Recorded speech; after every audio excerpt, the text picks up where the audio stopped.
1966. Die eerste plaat wat ek vir Elmarié gekoop het. Shirley Bassey, Till.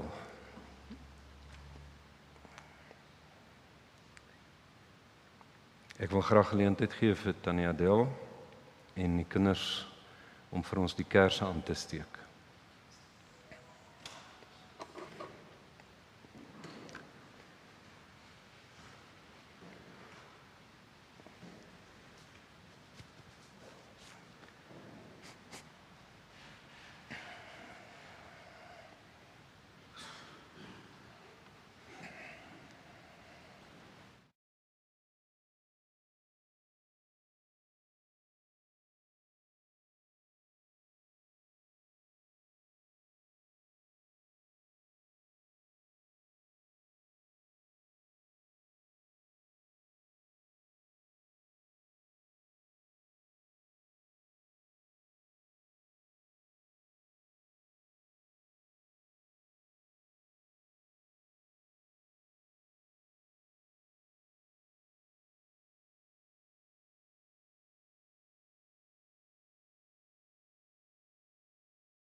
Kom ons bid saam.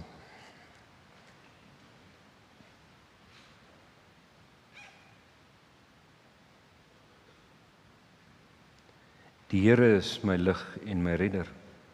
Vir wie sal ek bang wees? Die Here is die toevlug van my lewe. Waarvoor sal ek vrees? Hy steek my weg in sy skuiling op die dag van onheil. Hy verberg my in die beskutting van sy tent. Hy tel my hoog op 'n rots. U teenwoordigheid, Here, soek ek op. Soek ons op vanoggend. Saam met oom Dak en Zurika en Chris en Jana, saam met Adelaide en Matthys en Elmarié en Jan, saam met Tannie Adel, saam met 'n familiekring wat rondom Elmarié geleef het, saam met elkeen wat vanoggend treur, omdat dit verby is, omdat hier 'n afskeid gekom het, omdat ons dit nie kon of kan wegkeer. Ons soek u teenwoordigheid op. En ons gebed is, Here, skenk ons 'n belewenis daarvan vanoggend, so saam met u woord en gees en in ons kring bymekaar, U as trooster. Amen. Kom ons sing ook van daardie verlange, lied 163, soos 'n wildsbok smag na water. Die woorde is in die programmetjie afgedruk, Afrikaans en Engels. Ons sing staande lied 163.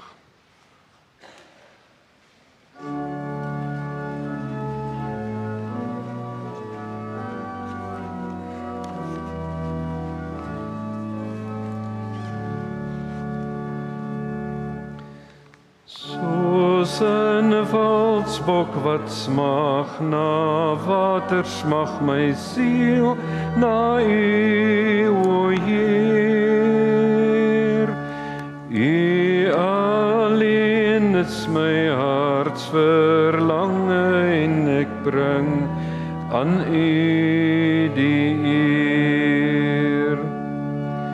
U alleen is my bron van krag, in U teenwoordigheid wil ek wag. U alleen is my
Elmarié het in haar Bybel verskillende tekste gemerk gehad, onder andere Psalm 27, die gebed waarmee ons diens begin het, die Here is my lig en my redder.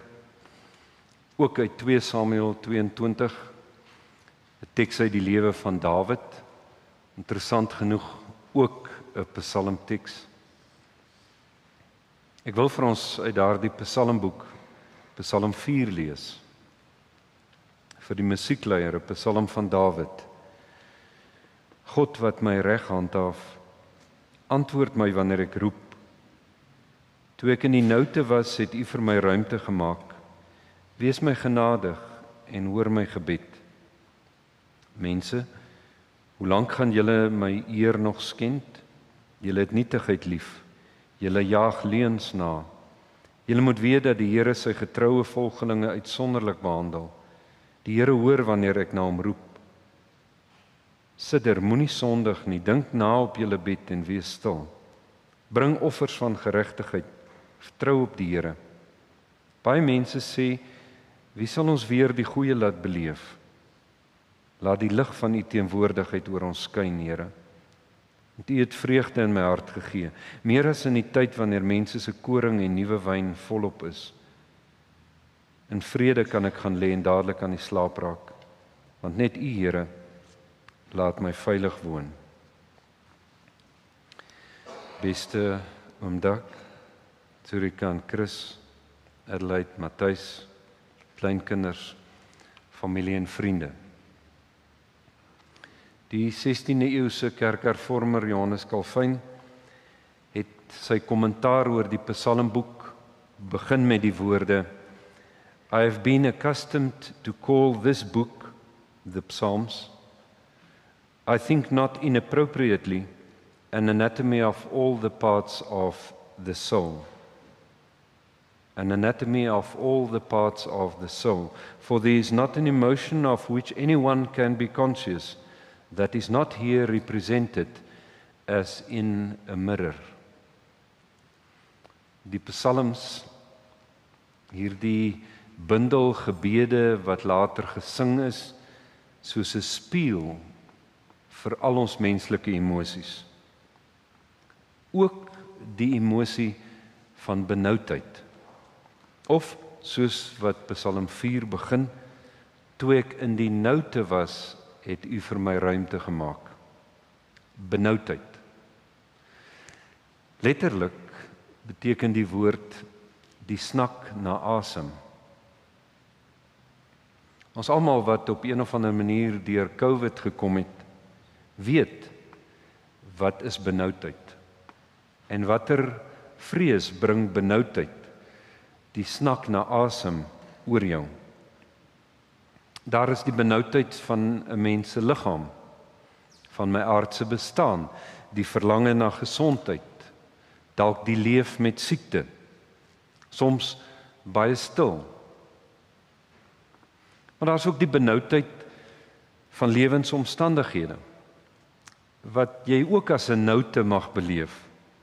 Werk, of die gebrek aan werk, verhoudings en die wel en wee daarvan, finansies, verhuising, ervarings van in die noute te wees en nie regtig te weet hoe vorentoe nie. Daar is die benoudheid oor môre en oormôre en die toekoms van ons en ons kinders. Hoe gaan ek verder? Wat wag op my? Hoe gaan ek die gemis mee leef?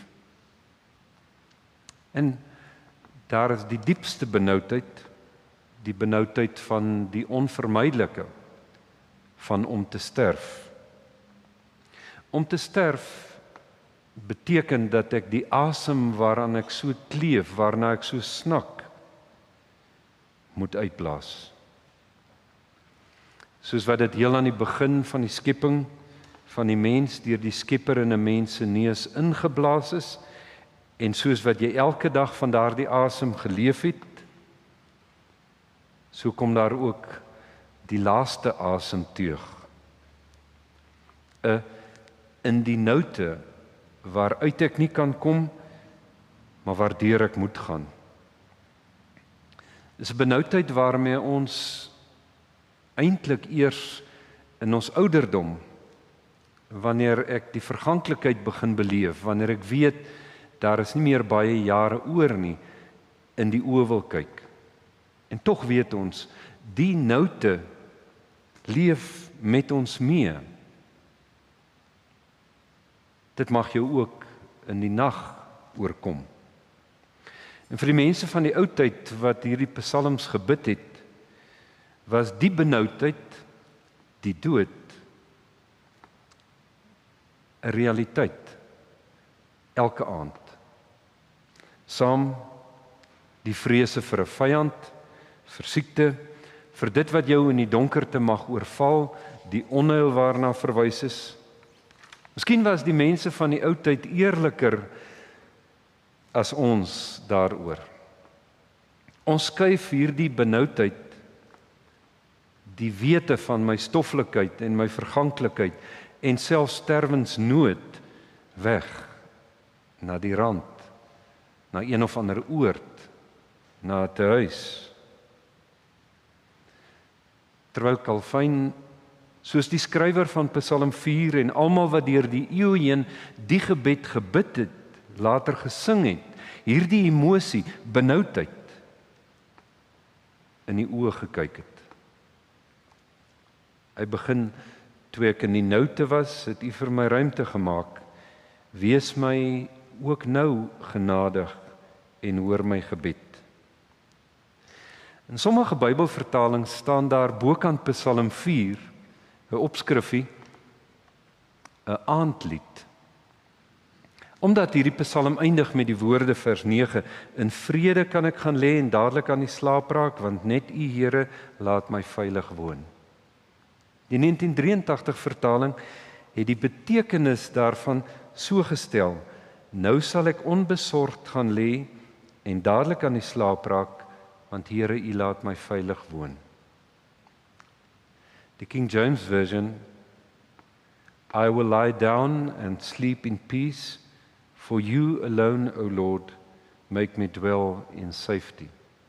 En Eugene Peterson het dit in The Message geparafraseer: at day's end, I am ready for sound sleep, for You, God, have put my life back together. At day's end. Ons weet nou, soos die mense van die ou tyd, dalk hulle nog 'n bietjie meer, dat die nag en die donker kleed daarvan 'n benoudheid kan bring. Die vrees vir donkerte destyds, weet ons, is ook 'n diep vrees in onsself. Dis die vrees vir 'n vyand, vir 'n indringer, vir rampspoed, vir siekte, vir benoudheid, vir die snak van asem, vir sterwe. En ons voel dat as ons oë toe is, as ons nie wakker is nie, as ons nie die gevaar kan sien kom nie, as ons nie weet hoe naby dit is nie, dat ons inderdaad in die grootste noute verkeer. En so is dit 'n realiteit. Ons, en julle in besonder, het dit in die nag van 16 Julie en die vroeë oggend van 17 Julie beleef. In die afgelope maande ook ander nagte van benoudheid. Daar is 'n benoudheid, dit moet ons van mekaar sê, wat jy nie weg kan keer nie. 'n Noute waardeur elkeen van ons uiteindelik alleen sal gaan. Die opmerklike van daardie noute in die tyd van ou Israel was om te moet sterwe vir hulle soortgelyk was aan die belewenis van aan die slaap te raak. Die aandgebed wat Joodse ouers trouens vir hulle kinders geleer het, was Psalm 31 vers 6. In U hand gee ek my gees oor, U het my bevry, Here, troue God. Into Your hands I commit my spirit, redeem me, O Lord, O God of truth. En die een wat daardie aandgebed met nadruk gebid het, was niemand anders as Jesus self aan die kruis. Toe nie net 'n aandgebed nie, maar 'n laaste kruiswoord: Vader, in U hande gee ek my gees oor. Hierdie aandgebed wat 'n sterwenswoord is. Vir ou Israel was dit die werklikheid. Om te sterf is soos om aan die slaap te raak. Dit is wat dit beteken om in vrede te kan sterf. Ek gee my gees oor in die hand van my Skepper. En die woordjie van gees daar beteken letterlik asem. Van hom van wie ek die eerste asemteug ontvang het, gee ek dit ook terug. Dis klaar. Dis afgesluit. As jy in vrede sou kon sterf, was vir ou Israel soort van die kroon op 'n lewe wat in vrede geleef is. Met 'n klaarheid geleef is. Afgerond, versorgd en versorgend. Harmonie, vrede. Dis hoekom Eugene Peterson se parafrase van Psalm 4 vers 9 so treffend is. At day's end, I'm ready for a sound sleep, for You, God, have put my life back together.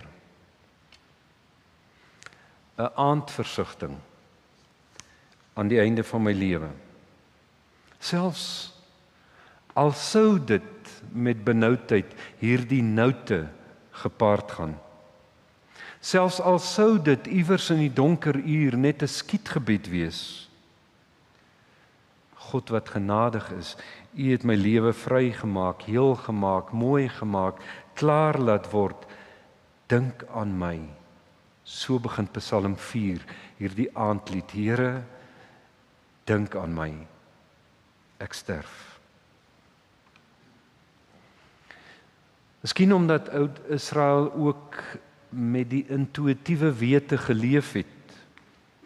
En al meer intuïtief later in hulle geskiedenis. En soveel te meer ons wat die woorde van Jesus gehoor het. Dat daar 'n weg is deur hierdie noute. Dat daar 'n lewe is wat wag. Dat daar 'n opstanding is, dat daar 'n ander kant is. Daar is 'n wakker word wat wag. Daar is 'n nuwe dagbreek. Vandaar my oorgawe, my gees in U hand. 'n Vertroue. Kyk hoe eerlik is Psalm 4. Hierdie spieël wat voor ons opgehou word. Ons kan ons lewensdae daarin herken. Psalm 4 vertel van, toe ek in daardie noute was, het U my deurgehelp. Het U vir my ruimte gemaak. Gee ook nou genade. Psalm 4 praat oor vyande. En in ou Israel was daardie noute die grootste vyand. Psalm 4 sê, die Here hoor as ek roep. Psalm 4 vra baie eerlik, wie sal dit weer met ons goed laat gaan? Psalm 4 praat van die vreugde wat ek kan smaak, die verwysing na koring, na brood, na wyn. Psalm 4 praat oor die verlange na vrede en veiligheid. Dis die karakter van hierdie spieël wat voor ons opgehou word. Dis 'n gebed eerlik oor die lewe, maar vol vertroue, oorgawe, die wete dat hy naby my is. En in die hartjie van hierdie Psalm, vers 7. Baie mense sê, wie sal ons weer die goeie laat beleef? Laat die lig van U teenwoordigheid oor ons skyn, Here. Terwyl jy eintlik sou kon sê, Psalm 4 oor donker te gaan, oor benoudheid, oor dit waarvoor ek bang is, oor die nag, staan in die hart daarvan hierdie woorde, laat die lig van U teenwoordigheid oor ons skyn. Die lig van die Here maak donkerte dag. Bring in die plek van onrus vrede. En maak van sterwe slaap. En die belofte van wakker word. Daarom, beste Dag en julle as familie, is ons bede vir julle dat daardie vers, die gebede, die woord, die lig van die teenwoordigheid van die Here vir julle realiteit mag wees. Vandag by hierdie afskeid en môre en in die weke wat voorlê, die tyd van rou, elke dag van die toekoms. Daardie gebed, laat die lig van U teenwoordigheid oor ons skyn. Daarom kan ek aan die slaap raak. Vanaand, elke nag hierna, hy's by my. Amen. En omdat dit so is, kan ons in die woorde van lied 521 dit ook sing. Beaam. Erkentlik deur al die dae, my aardse lewe lank, wil ek die Here lof sing, wil ek die Here dank, vir wat hy uit genade so ruim aan my bewys, wil ek hom solank ek lewe prys. Vers 1 en 2, lied 521 staande.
Ek wil graag nou geleentheid gee vir 'n paar huldeblyke, beginnende by Hector Mackay.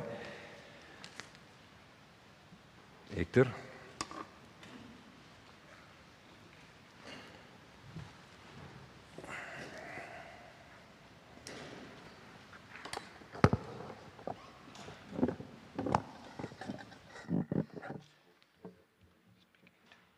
Dankie dominee.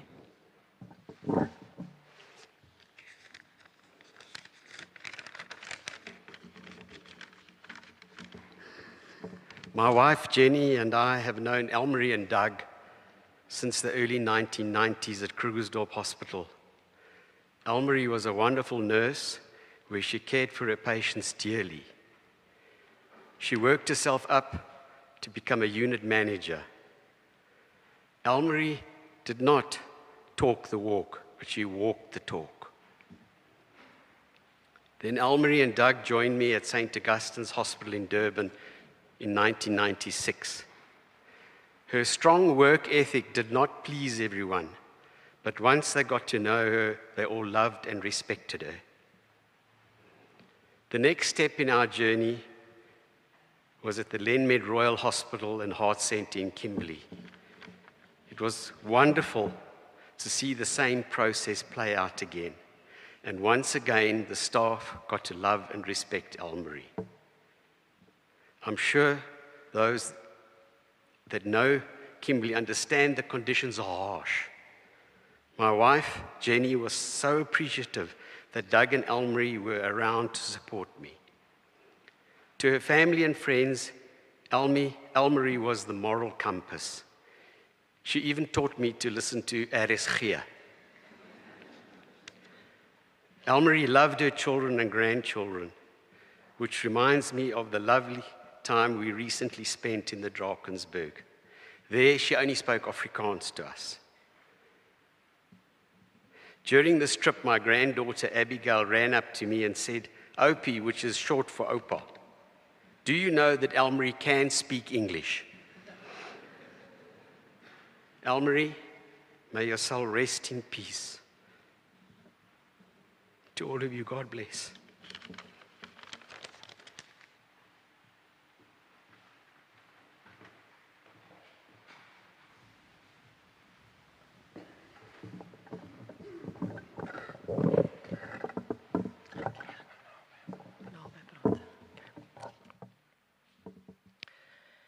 Ek wil vandag my ma eer deur met julle twee baie spesiale dae in my lewe te deel.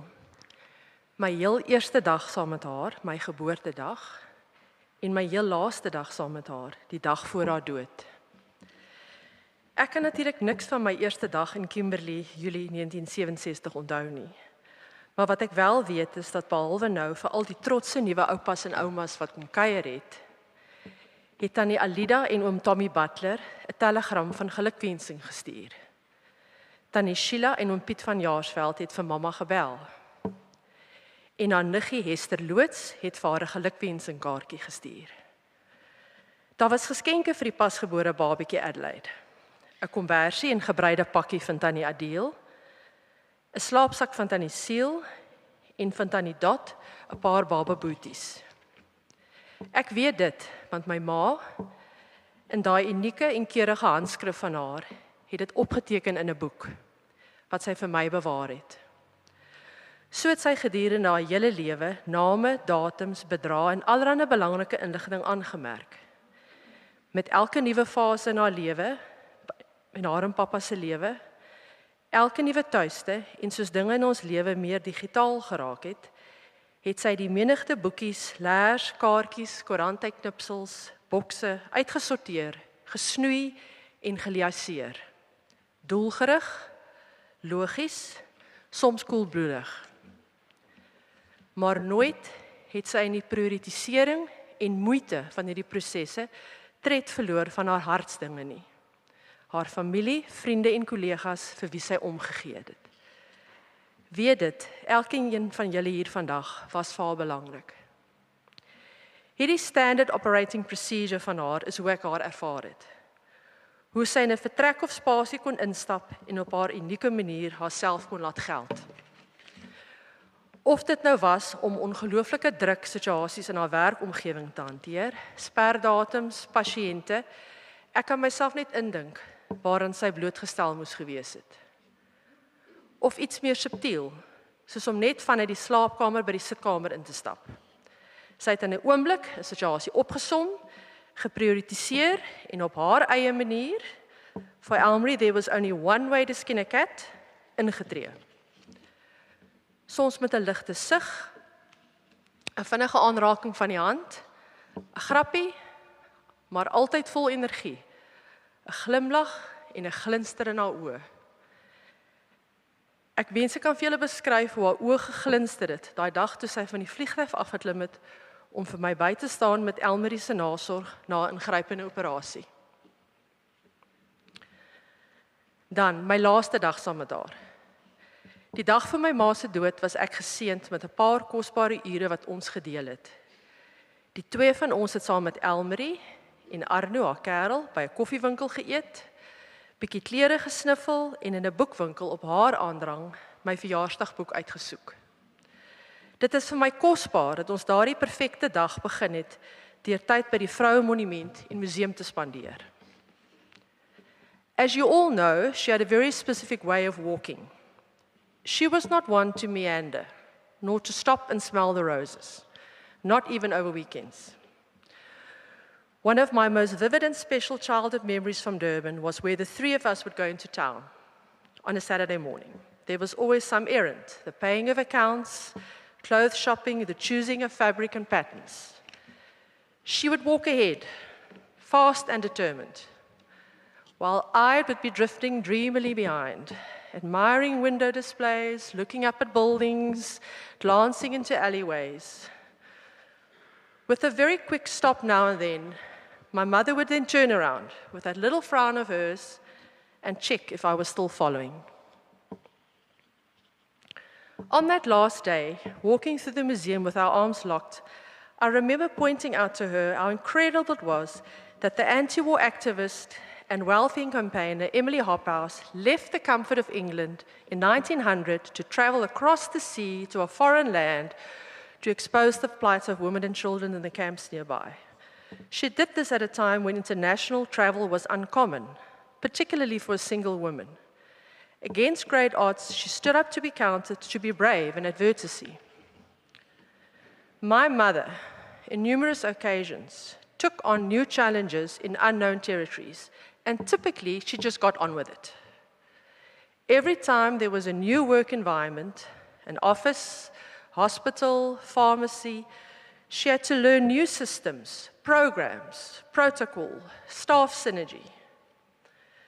She left Kimberley with my dad for Durban to work at Addington Hospital and Nursing College, a Karoo meisie in a new town with 3-year-old me and 1-year-old Surika. Decades later, she would travel to England for a 3-month work stint in Portsmouth. I remember telling her that last day, as we walked the grounds of the museum. Dit is vir my nog onwerklik dat mamma soontoe gegaan het en daar gaan werk het. Mamma was so braaf. This not only speaks of her adventurous and industrious spirit and a strong work ethic, but also of her intelligence. She was an inspiration to me throughout my life. What has been even more impressive is that in her efficient manner, and as I would describe, a triage attitude to dealing with every aspect of her life, she never lost track of the heart, the feelings, and personal needs of other people. She always instinctively knew when I was in need and what I required. Ek wens ek kon vir julle beskryf hoe sag haar oë was met die geboorte van Jan. Soos ek hier vandag staan, is ek gevul met dankbaarheid. Dit was 'n eer om my ouers se liefde vir mekaar te aanskou. Hulle wederwysige verstaan, respek en ondersteuning was vir my 'n voorbeeld. Ek is dankbaar dat ek en my ma mekaar as volwassenes kon geniet het. Dat sy my lewe saam met Matthys, my werk, my passies en my huishouding geken het.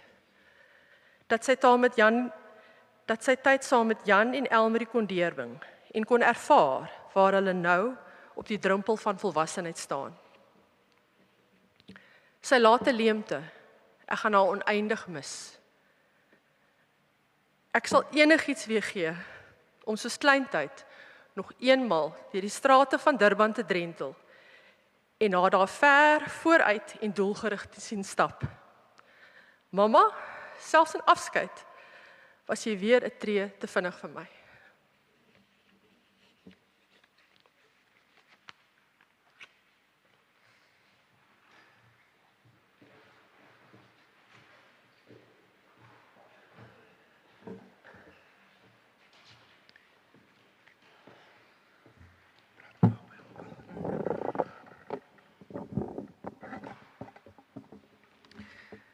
Goeiemôre almal. Ek het my huldeblyk vooraf liewers opgeneem. En ek wil net graag hê julle moet dit saam met my luister.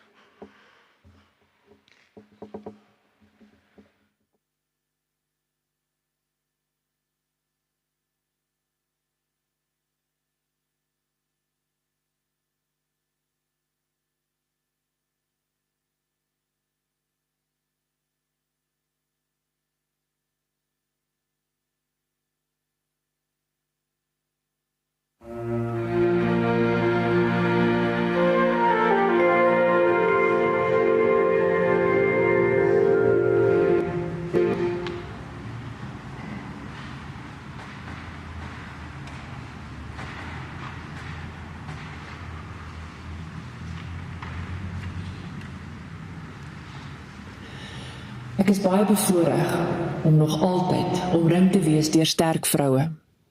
Ten spyte van die hartseer is dit ook tog van pas om in Vrouemaand, haar verjaarsdagsmaand, afskeid te neem van een van die beste voorbeelde van vrou wees, sê Chris.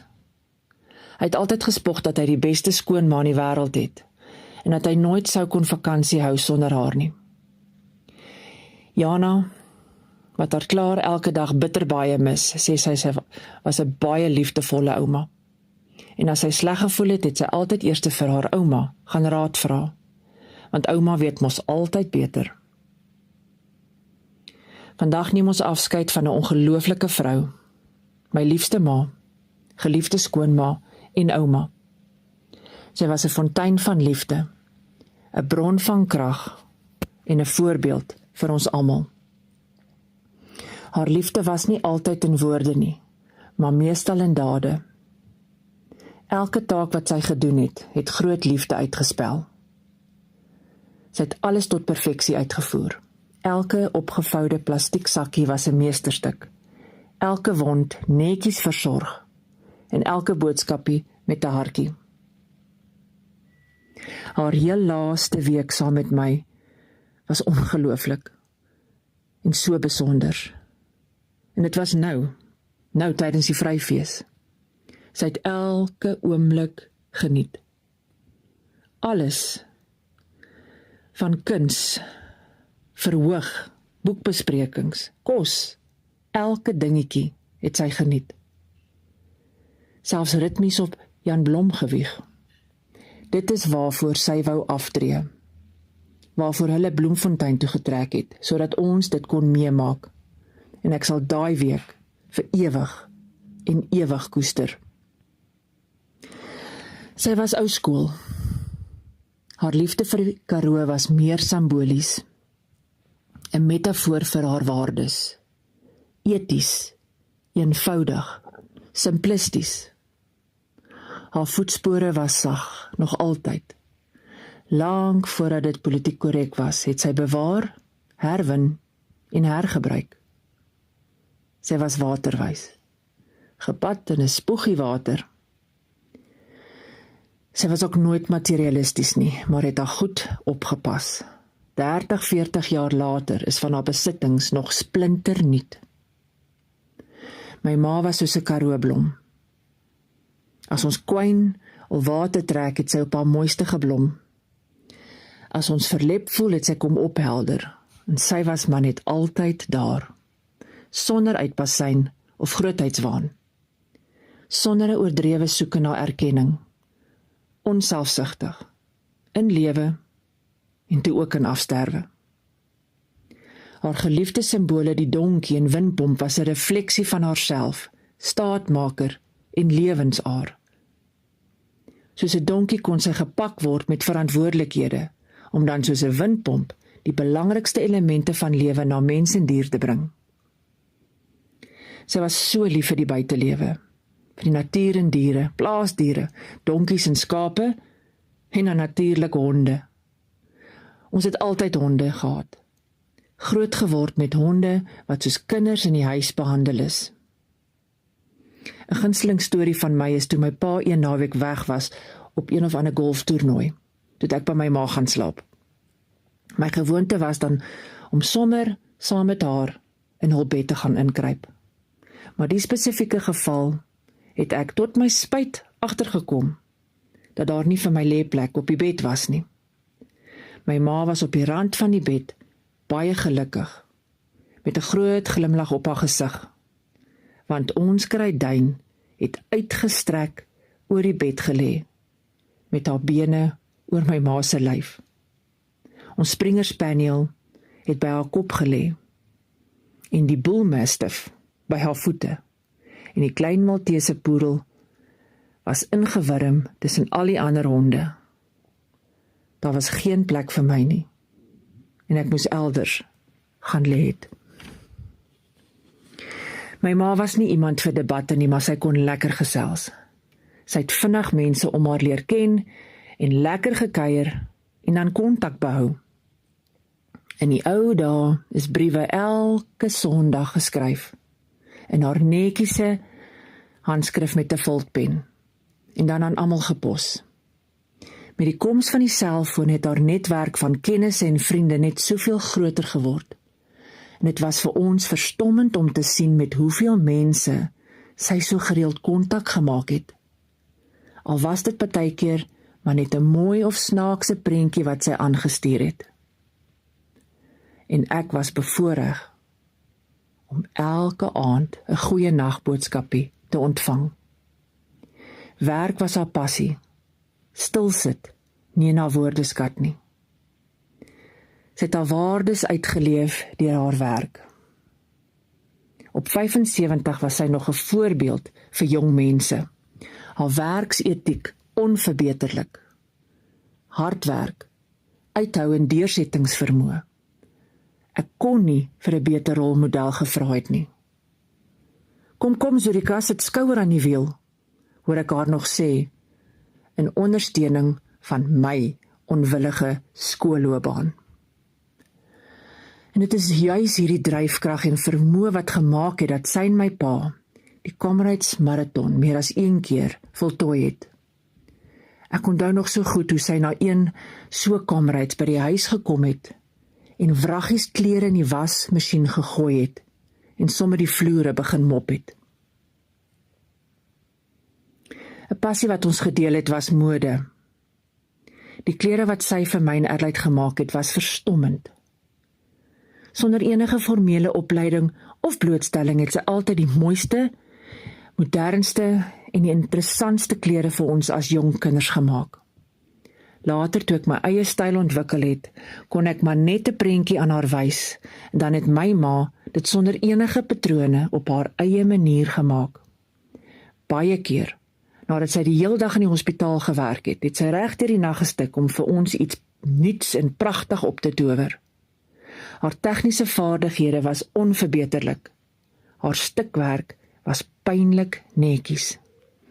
Vandag is ek so baie dankbaar dat daardie saadjie van modeontwerp al van 'n baie jong ouderdom by my geplant is. My ma was 'n pragtige vrou en het altyd so smaakvol en stylvol geklee. Jy kan haar altyd trots deur 'n ring trek. Ek weet sy en my pa het seker baie keer hul oë gerol en het harder gebid vir my vreemde klere voorkeure en fases. En sy het nooit iets negatiefs gesê nie. Sy het my toegelaat om te eksperimenteer met my vreemde modeneigings en elke keer as ek haar gevra het om iets vreemds vir my te maak, het sy dit stilweg reg deur die nag gedoen met groot smaak. Verpleging was baie meer as 'n beroep vir haar. Sy is met daardie gawe gebore. en sy het in haar element gevoel om vir iemand te sorg en hom of haar te verpleeg. Omtrent elke dag sou sy na my welstand verneem. Sy wou weet, het ek pyn, hoe voel my rug, my maag, my heup, oor elke liewe skeet is uitgevra. En dan het sy sommer gevra of ek 'n pynpil wil hê. Dit was my ma se manier om my te vertroos en te sê dat sy omgee, dat sy my lief het. En werklik, my ma was my versorger, vertrooster en medisyne vir my siel. Rustig, mamma. Jou liefde sal altyd en altyd deel wees van ons reis hier op aarde. Dankie dat jy my lewe so verryk het. Tot ons weer ontmoet.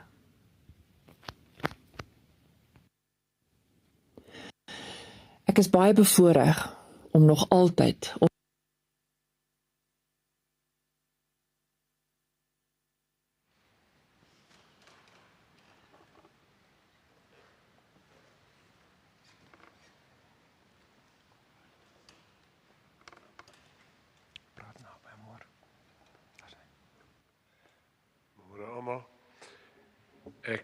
Ek is jammer, maar ek maak altyd grap op die verkeerde plek partykeer. As julle nou luister wat almal van Elmarié vertel, dan dink jy sy was die perfekte vrou. Sy was nie perfek nie, sy kon nie kos maak nie. Ek spot nou. Ek wil nie baie lank, ek gaan 'n bietjie in Engels praat en dan gaan ek ook in Afrikaans praat. Want al daai jare terug, toe ek besef het dat hierdie meisiekind baie spesiaal is en dat soos die Engelse sê, I was punching way above my weight if I wanted to marry this girl. And I'd have to up my game. And I'd like to tell you about how we met, because it's actually quite funny. It was in April of 1966, the first or the second weekend. And Kimberley people, young people, families, everybody on a Saturday afternoon used to go to the Karenmuur swimming complex. And it was beautiful, a huge Olympic pool, there was a kiddies pool, there was a cafeteria, there was a diving pool, and these beautiful girls. So everybody used to go and hang out. And I was there, and somebody I knew came walking past, and this girl was with her, and she introduced her to me. And I have to be honest, all that I saw, the first time I saw, was that she looked very healthy in a bathing costume. So 2 days later, I also just want to say that when I met her that first time, there was something. I'll try and explain later. And then 2 days later, the Monday, I was walking to work after lunchtime with my friend's mom, Auntie Dot, and here this nurse comes walking along, and it's this girl. And I realized she also had a pretty face. She walked past, and I looked around, but she didn't look around. She greeted me, but she didn't look around. I looked around. And Auntie Dot asked me, do you know that girl? And I said the strangest thing. I said, yeah, I know that girl. And you know what? That's the girl I'm going to marry. I was 18 years old. She hooted with laughter. So now, I know two things about her. She looks healthy in a bathing costume, and she's got a pretty face. But now, how do I get to meet this girl? So with all sorts of schemes and everything, I found out that if I phone the nurse's home a certain number, and I knew her name was Elmarié, I didn't know what her surname was, but if I phone they would call her to the telephone. So I phoned, sy's aan diens. And I phoned the next day, sy's aan diens. And the third day, ja, ek roep haar. And she came and answered the phone. And I said to her, my Afrikaans was baie pover too. So my name is Doug. I met you at the pool, and she said, ja, ek weet wie is jy. So I said, will you please go out with me? I'd like to date you. She said, nee. Okay. Ping, there's something. She had a brain. She had a brain. So I said, okay, well, thank you. I hope you have a wonderful day. 2 weeks later, my dear sister Cecilia, sitting over there, it was her birthday on the 5th of May. And 2 days before the birthday, Cecilia said, I want to talk to you. Now, my sisters, when they say, I want to talk to you, then I'm normally in trouble. But anyhow, she said, listen, Doug, you haven't got a girlfriend. I said, no, I haven't got a girlfriend. She said, there's this young nurse. We call her Lutzi. Her surname is Lubbe, but everybody calls her. She's a very nice young lady. I'm inviting her to my birthday party on Saturday night. And I want you to make sure that she isn't left on her own. But you better behave yourself. Okay. So now, I wasn't the cleverest kid on the block, but I wasn't stupid either. So now, this is an Afrikaans girl. How do I, for instance, if I wanted to kiss her, what must I do? So I asked a mate, and he said, yeah, man, that's maklik. You pick the right moment, and then you say, kom ons gaan buite en tel die sterre. Hey? Right. I behaved like a perfect gentleman. She drank cold drink, she never drank alcohol. And we danced a couple of times, and I chatted with her, and then I picked the right moment. And I said to her, kom ons gaan buite en tel die sterre. And she looked at me, she said, what? I said, kom ons gaan buite en gaan tel die sterre. Sy sê, ek wil nie sterre tel nie. Sy sê, jy kan my huis toe vat. I'm serious, eh? This really happened. That's why I look so old. Anyhow, so I walk her back to the nurse's home. We go to the door where they then sign in and go in, and I said to her, I really had a very nice evening, and thank you, and I hope I see you again. And she kissed me on my cheek.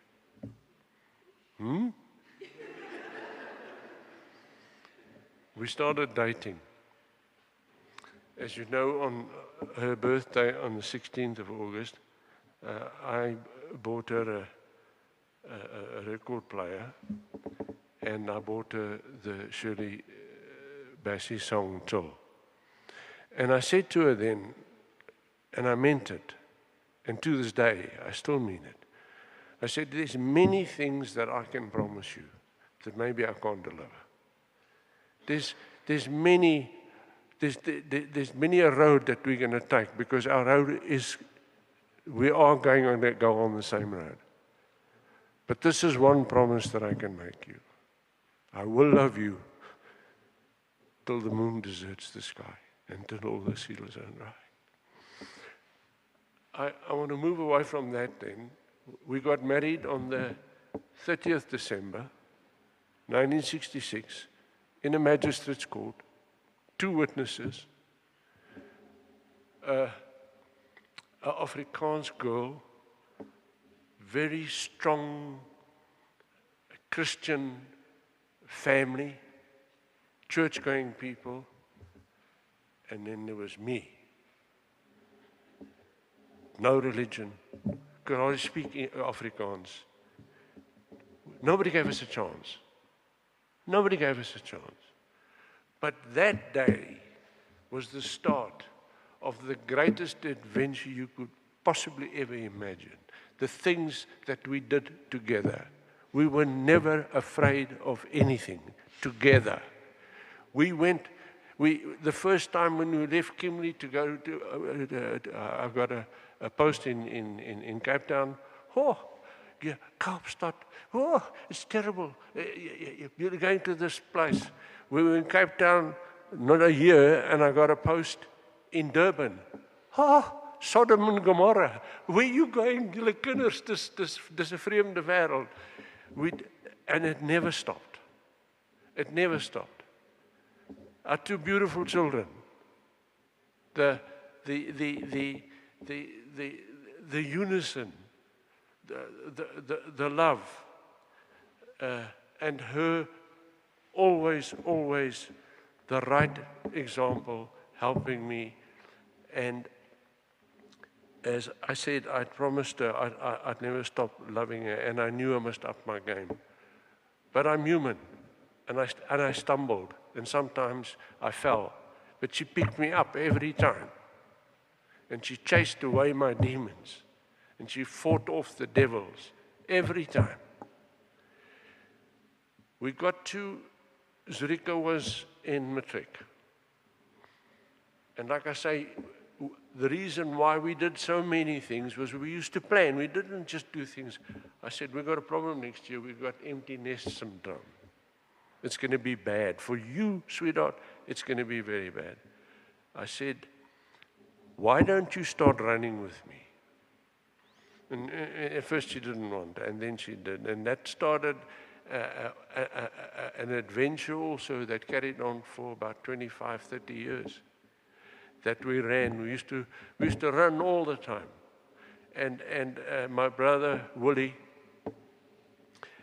once said to the family when they said they can never get hold of us. And Willie said, it's easy, stand next to a national road, they're going to run past you sometime. And then it reached a stage where I won't say there was a lull. The kids are studying. I don't know, Zurika might even have been overseas. And there was this lull in the life after all the excitement and all the things that we'd done. And then we met Hector Mackay. And whereas before we might have been in orbit, then we went into the stratosphere. And it was a friendship. Well, he was our boss in the beginning, but it was a friendship that also took us on great adventures, that both of us enjoyed so much. Always be indebted to him and his lovely wife, Jenny, for the things that we were able to do together, the adventures we had together. And there was some really hairy ones, St. Augustine's, I could write a book about, but and for the friendship. I don't want to leave anybody out, and I know my grandson is going to do the thank yous. I'd like to just end off waar nou gaan ek Afrikaans praat. En destyds het toe ek besef, I gotta up my game. I undertook, ek gaan Afrikaans leer praat soos 'n Afrikaner. Ek praat Engels soos 'n Engelssprekende. Ek gaan leer Afrikaans en ek gaan nou Afrikaans praat. Wie was Elmarié? Elmarié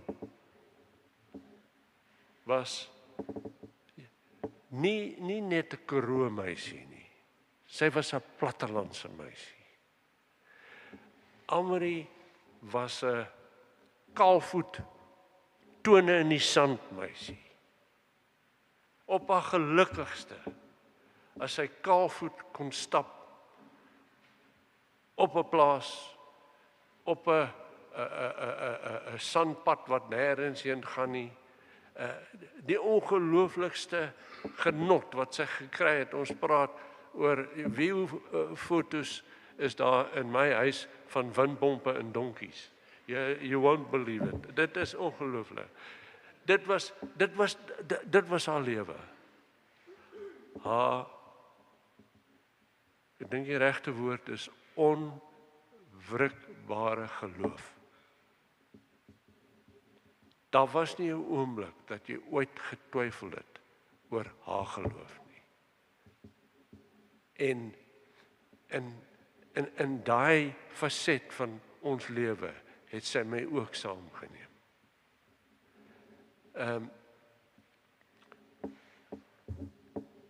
It's easy to want to glorify a departed one, somebody that's dear.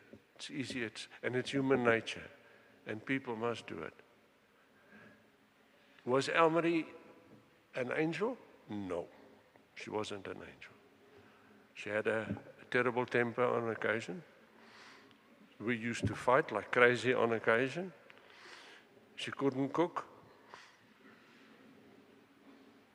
But I know now she's an angel. And I want to tell you, I got a wonderful WhatsApp from the St. Augustine staff yesterday. All their names. We left St. Augustine's, I think, around about 69. That's a long, long time ago. All their names, all written. And at the bottom, they finish off and they say, met respect, I hope the guys up there have got their administration and their filing in order because they don't know what's going to hit them. Thank you for listening to me. Thank you for sharing this day with me. Thank you very much.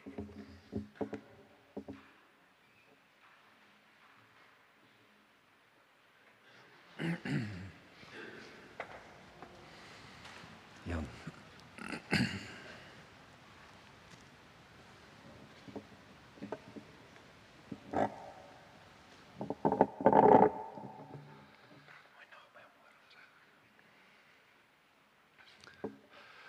Môre almal. Ek sal vra om die bedankings te doen.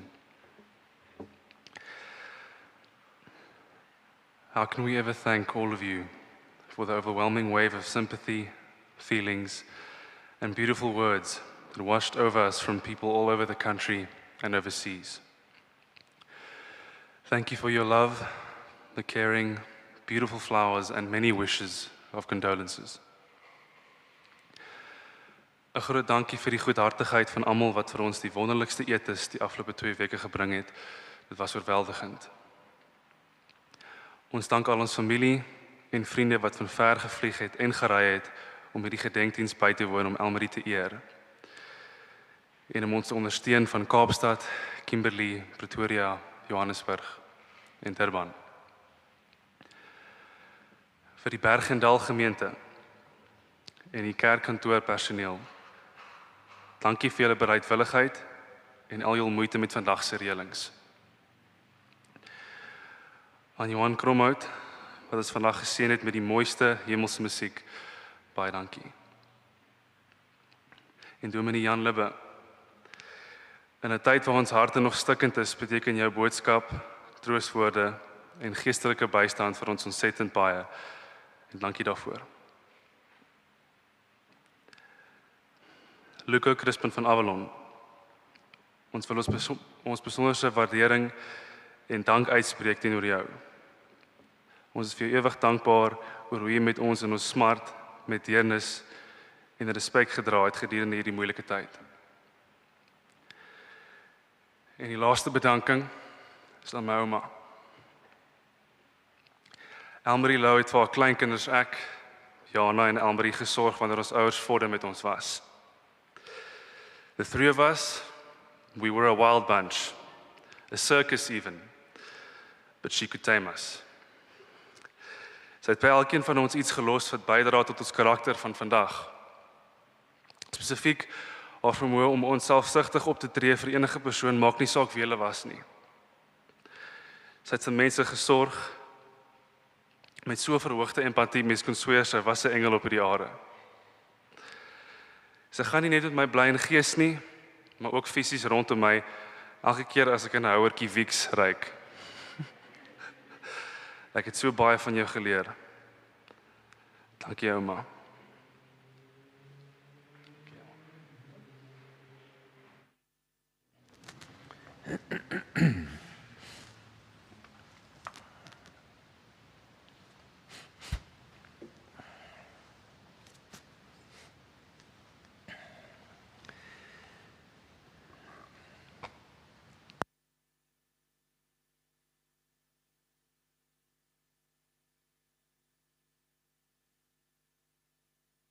Regte lyn kom daar sy.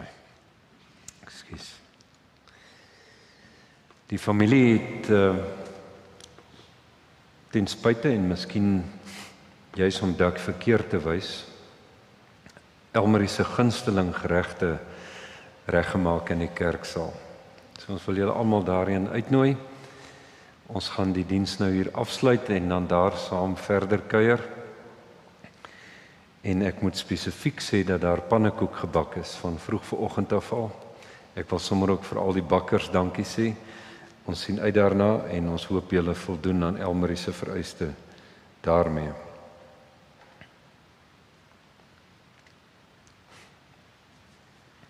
So ons gaan, as ons hier, ek met 'n seëngebed gesluit het, wil ons graag geleentheid gee vir almal om vorentoe te kom. Hier is roosblare en die kussie is hier, en dat julle daar 'n roosblaar of wat kan neersit, 'n oomblik stil staan as jy wil. Ek gaan dit so reël dat julle in hierdie paadjie opkom, van hierdie kant af dus, gaan maar om almal en kom van hierdie kant af, 'n laaste oomblik hier, en dan kan julle by die deur daar by die orgel uitgaan, en die saal is net hier aan die oorkant van die parkeerterrein, en ek wil vra, stap maar dadelik oor en begin julle self daar help. Ons gaan, as julle dus klaar is, die familie gaan bly sit agter en heel aan die einde die klein gesinskring, en dan gaan Dak ook die kers uitblaas en daarmee is dit dan hier afgesluit. En dan sal hulle na die saal toe kom, dus moenie hier wag nie, julle sal daar geleentheid hê om 'n bietjie met hulle te kuier. Ek gaan dus 'n paar slotwoorde sê, dan gaan ons lied 582 sing, dis ook in die programmetjie, bekende Bly by my Heer, en die slotwoorde daarvan is juis uit Psalm 4, die wete dat ek veilig kan rus, omdat my lewe in sy hande is, ook van hom my asem. So dit klaar gesing het, sal ek die slotgebed doen, dan die geleentheid vir laaste eerbetoon, en dan gaan ons na die saal toe en die familie heel laaste.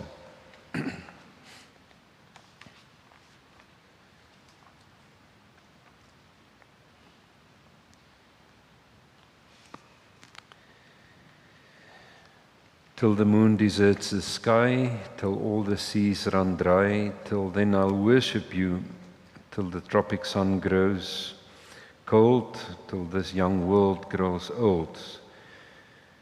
I will adore you, you are my reason to live. All I own I would give just to have you adore me. Till the rivers flow upstream, till lovers cease to dream, till then I'm yours, be mine. You are my reason to live. All I own I would give just to have you adore me. Till the rivers flow upstream, till lovers cease to dream, till then I'm yours, be mine. Wat 'n wonderlike genade is dit om iemand te kon ontmoet vir wie jy dit kon sê. En dis in daardie verbintenis dat God se genade vir mense lê. Dat ons in mekaar iets van sy teenwoordigheid mag beleef. Psalm 4 vers 7 sê, laat die lig daarvan, van u teenwoordigheid oor my skyn. Dit is so. Ons word diep bedroef deur die verlies van 'n geliefde. Maar ons hou vas aan die troos van hom wat gesê het, ek is die opstanding en die lewe. Wie in my glo sal lewe, al het sy ook gesterwe. En daarom kan ons lewe met 'n nuwe toewyding gaan leef. Nie vir onsself nie, ons het haar voorbeeld, hoe sy haarself vir ander gegee het. Maar ons het ook die voorbeeld van hom wat sy lewe afgelê het, sodat ons vir hom, vir mekaar in die ligkring van sy teenwoordigheid mag leef. Mag dit julle troos wees. Kom ons staan en sing lied 582, daarna die seënbede.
Here, ons dankie vir Elmarié se lewe. Elke dag daarvan en dat U by haar was as 'n lig, as 'n wyse woord, as 'n liefdevolle God wat genade en sorg en vreugde en moed aan haar geskenk het. Ons dankie vir haar lewe saam met oom Dak en vir U guns wat U aan hulle gegee het, so lank, so geseënd. Ons dankie vir die moeder wie sy was, vir Zurika en Chris, vir Adelaide en Matthys. Ons dankie vir die ouma, wie sy was, vir Jana en vir Jan en vir Elmarié. Ja, Here, ons bid daarom U troos vir hulle, wat 'n ontsaglike gemis en verlies. Wil U naby hulle bly, vandag en vanaand, en elke dag vorentoe. En ons wil vra dat U goeie herinneringe wat hulle het, dat dit by hulle sal bly, vars en helder, haar stem, haar woorde, haar voorbeeld. Ons wil bid, Here, dat U naby sal wees wanneer die leemte groot is. Dat U die moed sal gee dat hulle mag opstaan en mag leef soos wat sy geleef het, vol energie, liefde en sorg. Ons wil bid dat U deur die Gees hulle sal inspireer met moed en krag.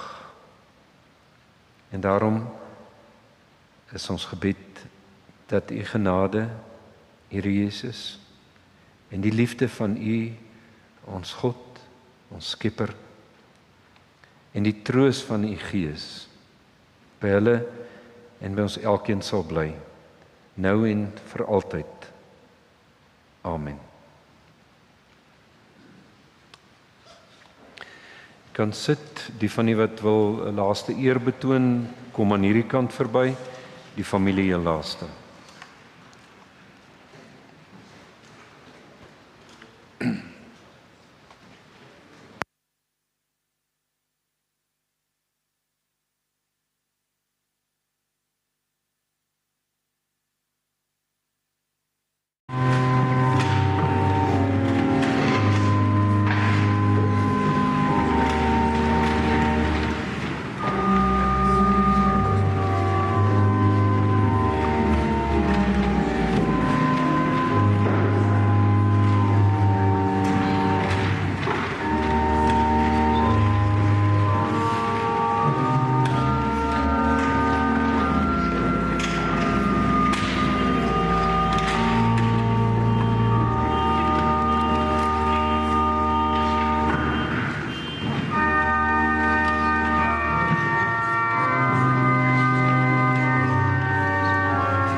the sky,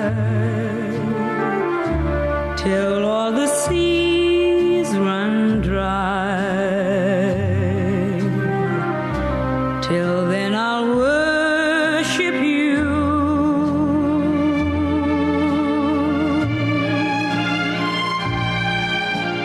Till the tropic sun grows cold, till this young world grows old, my darling, I'll adore you.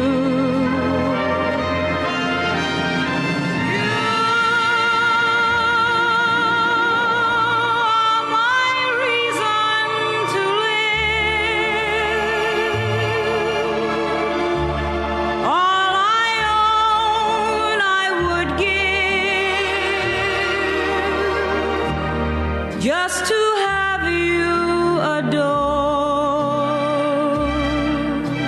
me, till the rivers flow upstream, till lovers cease to dream. Till then I'm yours, be mine.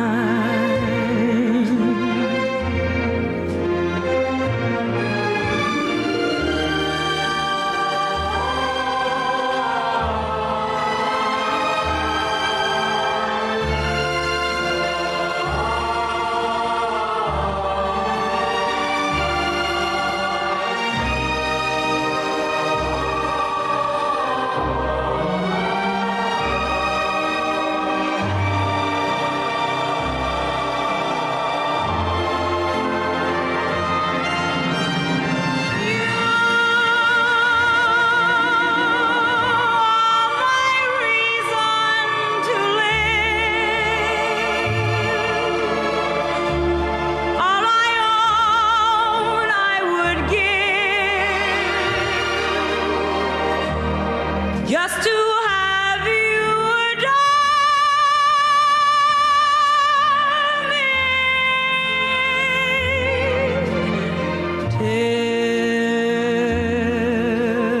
till the rivers flow upstream, till lovers cease to dream. Till